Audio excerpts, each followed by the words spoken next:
All right, it is time for our weekly The Snake recap, the hit new Fox reality competition show. Okay, so last week, just to recap, speaking of a recap, Devontae was voted out of the snake pit. You got to talk to him, all that jazz, all right? So it's dwindling down. This week's challenge would seriously not be for me. No. They were all put into coffins to figure out a riddle, and they had to literally claw their way to find the riddle, to then figure it out, and then get out. So, and by the way, to figure it out, you have to figure out the riddle answer and then figure out the name on a padlock, which then unlocks your coffin. Yes. To then run and get the snake medallion. yes, and the first to answer the riddle correctly becomes the snake for the episode. So Yeah. the riddle was, if anyone stands in your way, this is the type of game you might play. Any guesses? Honestly, Matt Hefner knows. I said, Red Rover, Red Rover. But That's what I was thinking, because I'm thinking of a game, and if someone stands in your way, you go, Red Rover, Red Rover. oh my Then word, Maddie right over. I never think. It was so far off. Now, quick question too. I don't remember the padlock. How many options could they? Was it 5 letters or 4 letters or 5. 5? Okay. So padlock was 5. Red Rover's a And little too long, honey. I know. I was, I'm just kidding with you. Red Rover is definitely not it. The answer was dirty. So again, gotta if play anyone dirty. stands in your way, this is the type of game you might play. You're gonna play dirty, okay?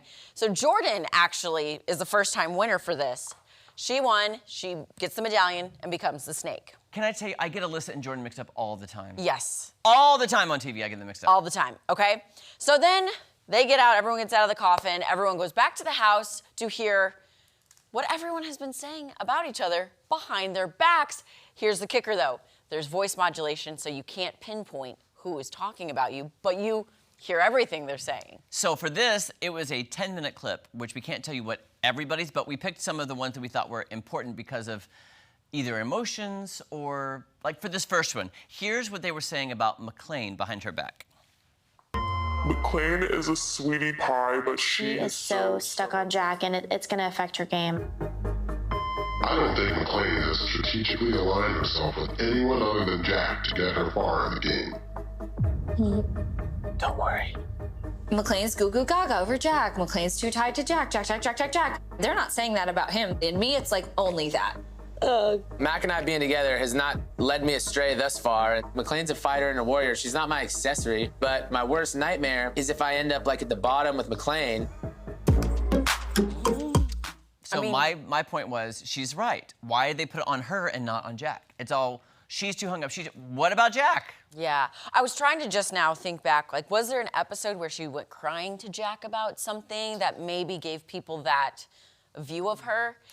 Because Jack's got the bromance going with then Devontae, who's now gone, but also where Brett and now Derek. Yeah. He's got his bromance. McLean is her own island with Jack close alone, by. yeah. So I think that's why they're like, McLean, Jack.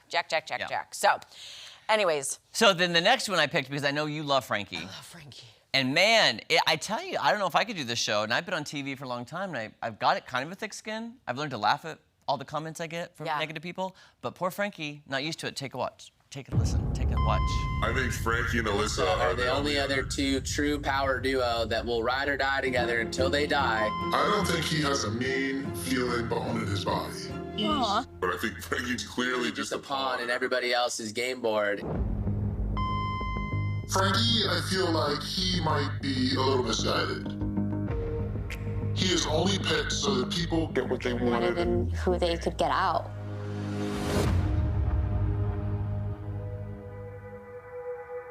I get this game makes everybody cuckoo for Cocoa Puffs, but if you really think I'm stupid and you guys are actually using me, just leave me alone, please, because I can't take that. I gotta tell you, that kind of hurt. I'm trying to keep it together, but that kind of hurt. My heart, Frankie, I love you. I would never do you wrong. But you are on a show. It's about deception, and people are going to take those insecurities and those vulnerabilities and use them against you. And I don't know if I would have said to the group, just leave me alone, because then, okay, we'll vote you out then. That's what I was thinking too. I was like, well, if you want us to leave you alone, then hit the road, Jack. I know. I cannot mention, he's always got good one-liners. Everyone's cuckoo for Cocoa Puffs. It's like, well, you know. My favorite, though, is when they're all in that room, it's like, oh, stop, I can't take it anymore. That's his voice, I'm not even kidding. Yeah. Okay, and then finally, Yes. we've got Christine, who is on the newer side. She was not part of the OG group that arrived at the Snake House. But she's newer than what's-his-face. He's not even on the picture either. But Christine is newer than John, but Christine has shown a lot of emotion. yes. Take a look. Christine is everywhere. Her emotions are everywhere. I don't like Christine at all. She doesn't have the stability to survive in this game. You know, I'm just trying. It feels like high school all over again. Everything she does is fake. All of her tears are fake. She can go kick rocks. My tears are fake. My emotions are real. Really. I don't... If you think my tears are real or not, I'm a person. I have a life outside of here. I almost said something I shouldn't say right now because Okay. I haven't revealed anything yet, but I will tell you. Twofold reaction. Definitely had emotion and nice little touch with the almost crying after I don't have emotion. Other side of that, there is a life outside of this house, and I think people are forgetting that. Yeah. Once the show's over, life goes on, Yeah. and there will be a new season, hopefully, and you know, whoever wins. You go on. Yeah. So the ceremony was delayed because of rain. Usually it happens at night. So they got an extra, 8 or 10 hours, and they did the ceremony the next morning, which maybe could have allowed Jordan to have more time to think about who she wanted gone. I don't know if it made a difference or not. So they get down, and the final two that Jordan had to pick between are Christine and John. The two I always new- want to call him Josh. I'm so Yeah, sorry. Christine and John, the two new people. The new people, the politician versus the teacher. Yes. And Jordan, and again, I don't know if there was a right or wrong way to go with those two at the bottom because it is Yeah, what it is. exactly. But Christine was eliminated. And everyone said she should have picked John because John's a politician. He knows how to people please.